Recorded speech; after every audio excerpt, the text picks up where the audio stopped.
morning, one and all. Today we will discuss in continuation with the yesterday's topic. Yesterday we have discussed up to the tongue. So our oral cavity or buccal cavity. Now we will next part. Now mouth leads to oral cavity or buccal cavity. The buccal cavity or oral cavity leads into a pharynx.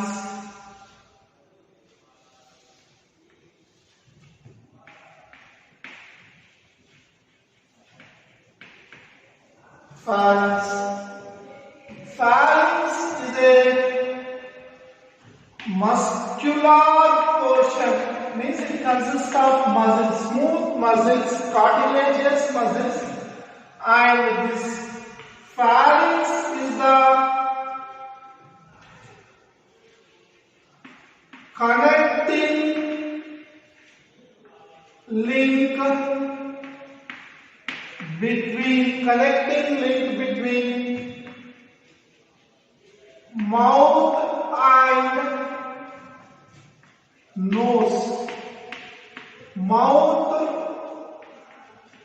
oral cavity, mouth's oral cavity, nose nasal cavity. Mouth oral cavity, nostrils or nasal cavity will connect at the pharynx and form nasopharyngeal cavity. Nasopharyngeal cavity means the nose cavities and the mouth cavities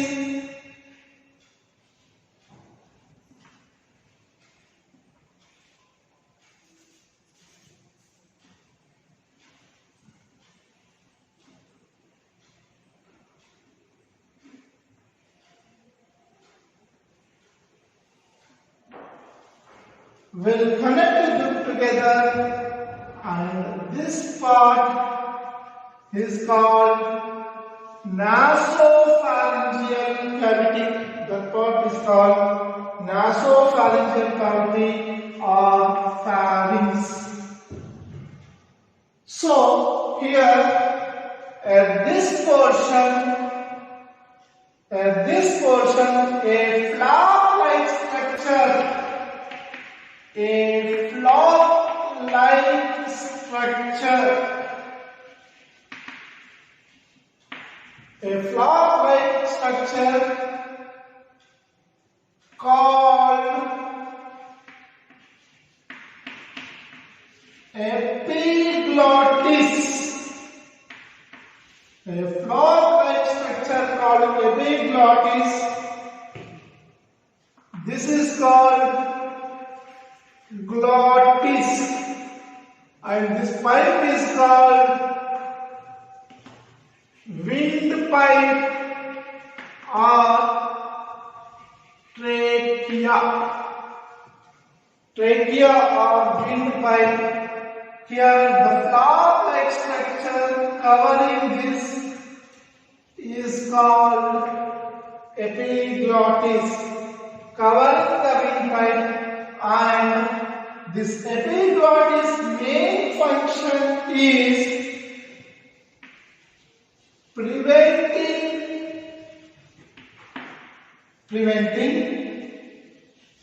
entry of food, preventing the entry of food into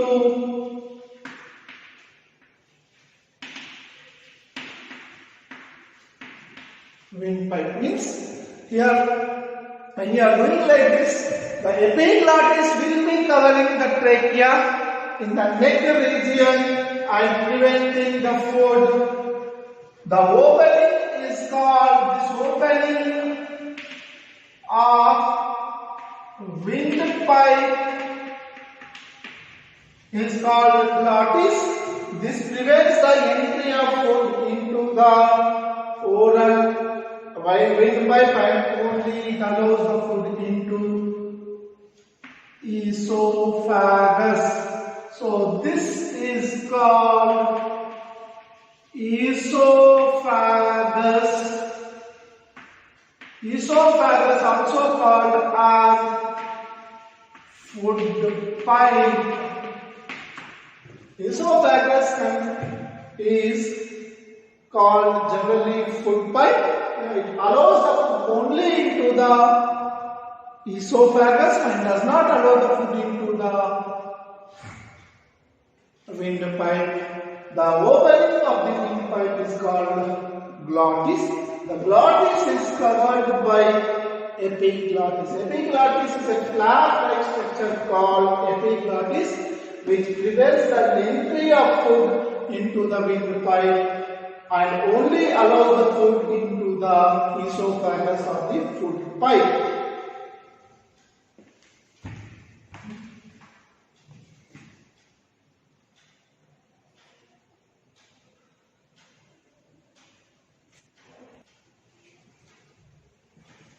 Here, pharynx is the junction of nasal cavity and food cavity, and this junction, okay, on the windpipe we see a hole opening in the windpipe called as glottis. Glottis will be covered by a flap-like structure called epiglottis. Epiglottis will cover the glottis.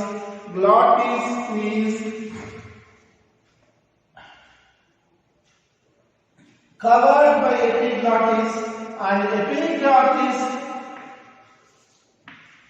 prevents entry of food into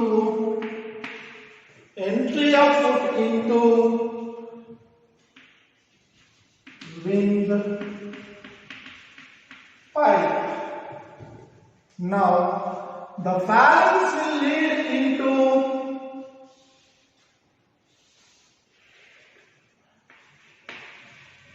esophagus. Esophagus is generally called food pipe. That is called food pipe. And this will be connecting the oral cavity with the stomach, and this is the long straight tube where no digestion process is initiated, means the starting of no digestion process takes place, but it continues whichever happened in the oral cavity, and it is generally flexible, means as it is made up of soft muscle fibers, it is very flexible, like the movement of the ear pin, like this. It is very flexible, but if you want to bend this, you cannot bend. So that is the most important thing.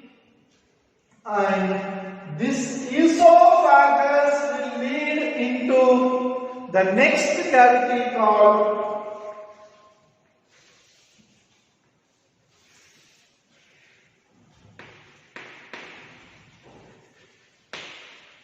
stomach. This stomach is divided into 3 or 4 parts. So new book says 4 parts, old book says 3 parts. First one, the esophagus is first directly connected with the cardiac stomach. Cardiac stomach. The second part, fundic stomach. The upper part, fundus stomach, body stomach, and pyloric stomach. So, if you see the stomach here,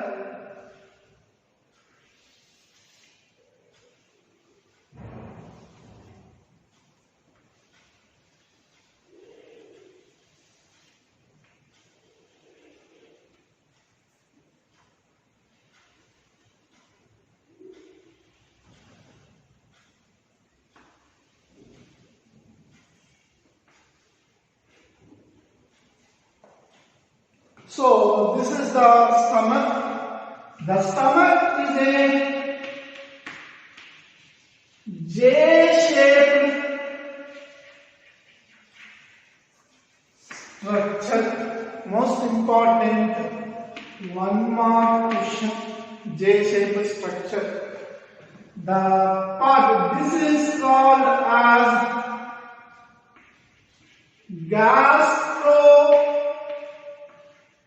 esophageal sphincter. The part is called, and this part of the stomach called cardiac stomach. This part called cardiac stomach. This part fundic stomach. Fundic stomach, body part, body of the stomach, pyloric stomach, pyloric stomach.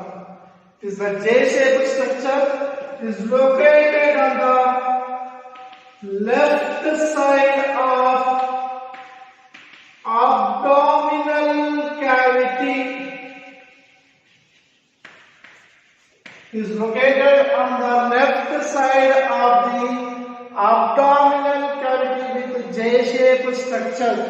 Is located on the left side of the abdominal cavity with the J-shape. J-shape, left side of the abdominal cavity. And the stomach consists of 4 parts. Already we have discussed. The first part, cardiac stomach.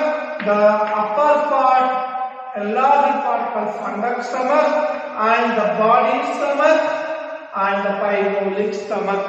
So it is having 4 parts. And it is separated.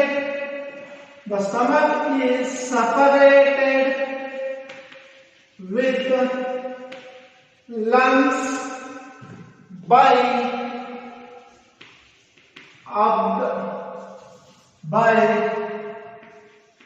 abdominal cavity. Abdominal cavity, and the stomach is internally consisting of circular and longitudinal muscles helps in digestion process, helps in digestion process, and the gastric juice, the HCl is produced in stomach only, which helps in the keeping the digestion process continued. And so the gastroesophageal splinter means regulator. Regulator means you will be seeing that in your houses the gas will be having a knob-like structure, a round-like structure where you can off and on the gas stove. So at the entry of the cylinder, you will see this knob-like structure. So it is a regulator. So regulator means prevent either to whether when to send the food or when to not send the food. That is done by this. So this regulator is present from the esophagus to the stomach called gastroesophageal splinter. And here the main function of this is movement of food into stomach. Movement of food into the stomach is regulated by this one.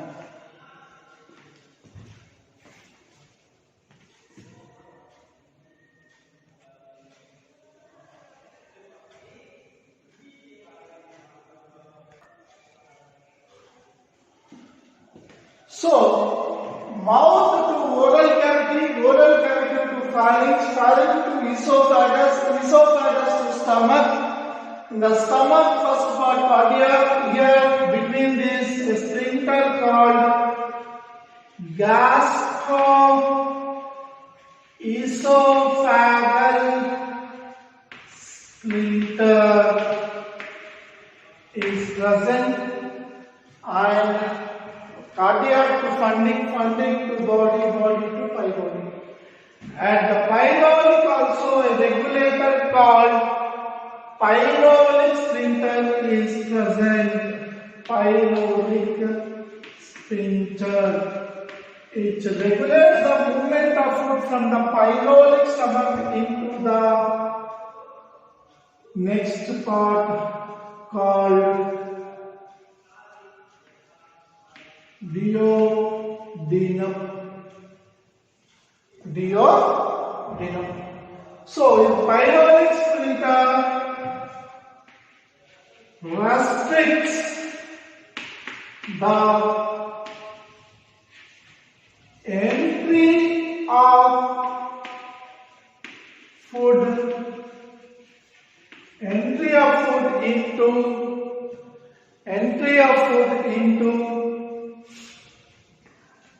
the duodenum. So here coming on to this duodenum. Duodenum is a C-shaped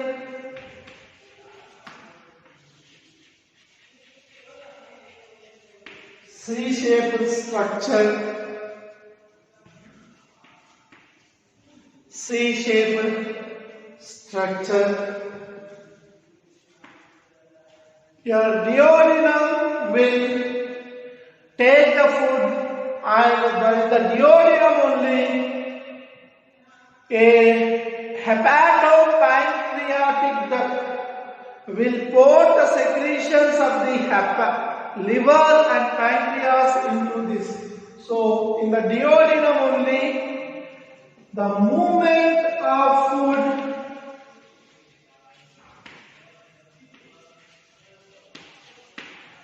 which is restricted by the pyloric sphincter in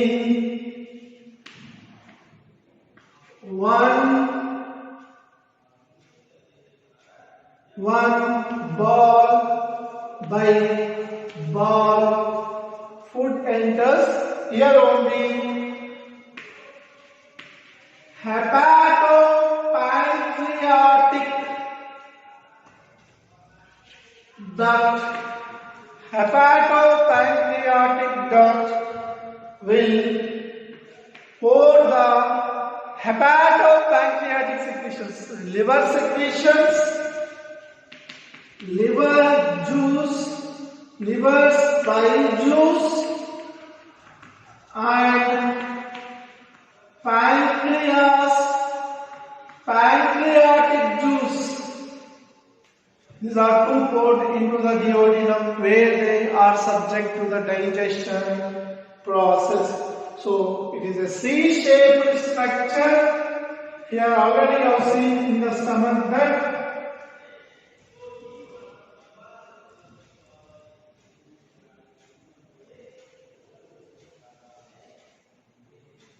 so this part is called duodenum. It is a C-shaped structure. The movement of the food from the stomach into the duodenum is guarded by pyloric sphincter, and here to this two glands will pour their secretions with the help of a duct called as hepatopancreatic duct. And the liver will pass the bile juice into the duodenum, and pancreas pancreatic juice.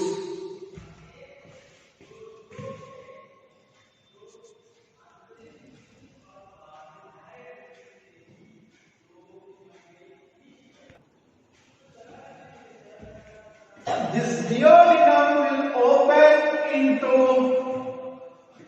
the part called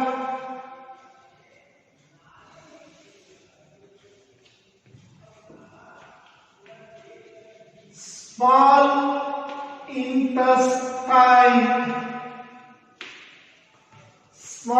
intestine. So the duodenum directly opened into the first part of the small intestine called jejunum. Jejunum opens into the highly coiled ileum, and the small intestine opens into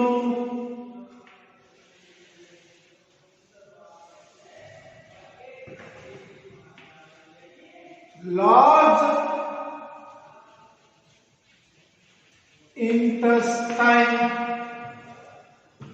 The large intestine, the part where the ileum is opening into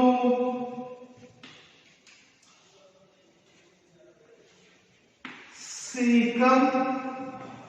Cecum opens into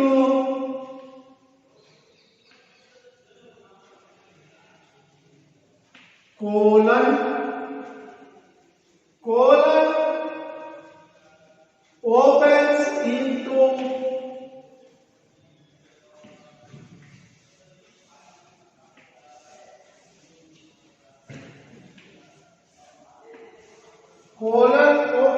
into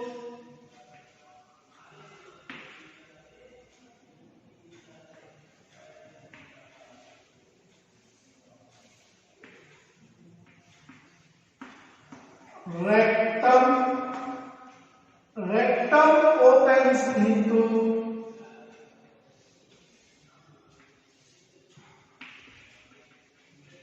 anus. Through anus, undigested food comes out or exit. So here jejunum is the longest part of longest organ of part of digestive tract, means complete digestive system. The longest part is jejunum. Jejunum is followed by ileum, which is highly coiled tube, and highly coiled tube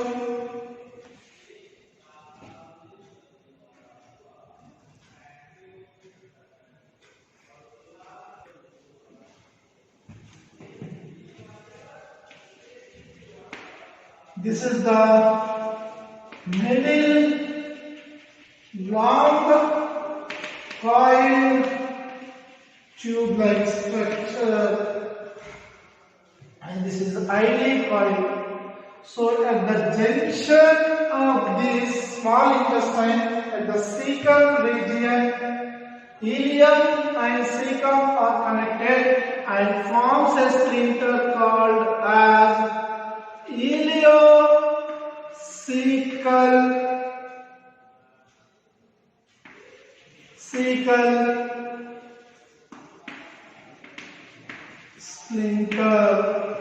ileocecal sphincter. At the junction of this cecum, a U-shaped vestigial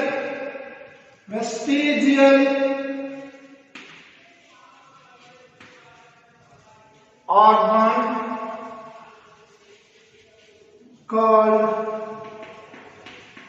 appendix is present.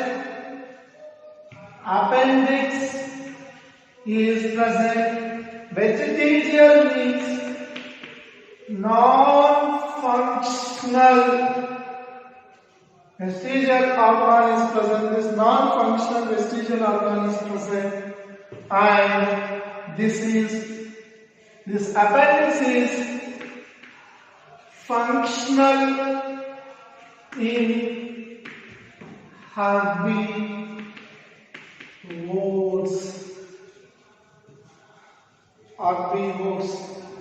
So we are coming up to this cecum.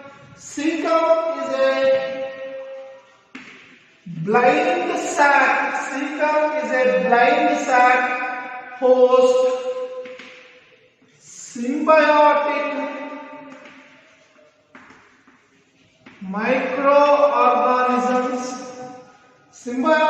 microorganisms meant for, which helps in some cellular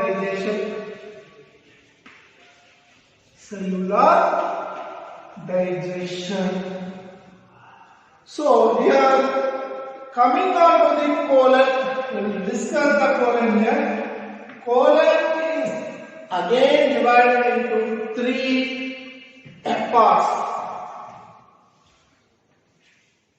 Upper side, here's cecum, and this part colon. This is called ascending colon.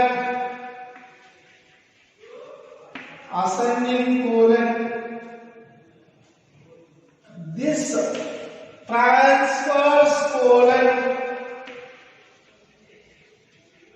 The colon present in this is called as transverse colon. The colon which is in this direction towards the anus is called as descending colon, and the structure like this before the colon, this is rectum. So here where the waste material is stored called as sigmoid colon, and the outer anus, and anus is also rectum longitudinal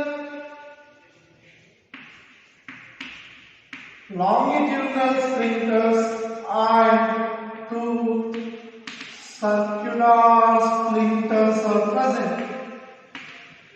So one time the question was, write the splinters of digestive system. 5 marks. Or explain the parts of the digestive tract. 5 marks. Explain pharynx. 2 marks. Explain esophagus. 1 or 2 marks. Or you write something about stomach. 5 marks. Duodenum. 2 or 3 marks. Small intestine parts and their digestive process. 5 marks. Large intestine explanation and how they are eliminated. 5 marks. Or 3 marks or 2 marks. So this is how the questions can be asked. These are some of the important points. The rest of the points tomorrow we'll see the digestive glands.